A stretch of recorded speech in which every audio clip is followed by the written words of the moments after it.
আমি বানাচ্ছি দুধ চা আমার ছোট রান্নাঘরে। কারা খাবে চলে এসো ঝটপট। তাই দেখো দিয়ে দিলাম আগে দুধ, তারপরে দেবো মৌরি, চা পাতা আর হচ্ছে চিনি। পর চামচ দিয়ে একটু ভালো করে নেড়ে নিলাম। তোমরাই বলো তো বন্ধুরা, এই ছোট্ট হাঁড়িটাতে কি দুধ চা হবে? দিয়ে দিলাম একটু আদা, দিয়ে ভালো করে নেড়ে এবার কিন্তু আমি দিলাম হালকা একটু জল। তারপরে দেখো আর একটু নেড়ে দিলাম।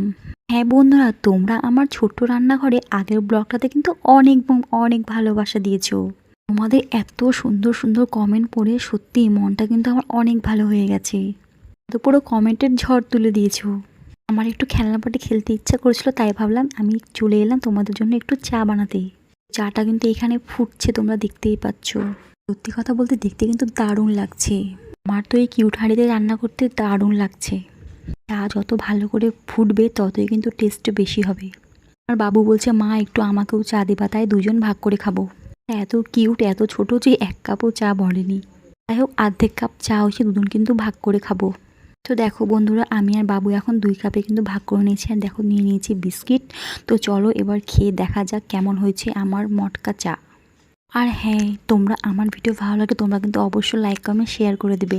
আর যারা যারা এখনও ফলো করেনি অবশ্যই ফলো করে দিবে কিন্তু। চাটা কিন্তু দারুণ হয়েছিল খেতে। দেখো সবাইকে ভালো রাখো, আবার দেখো নেক্সট ব্লগে। টাটা।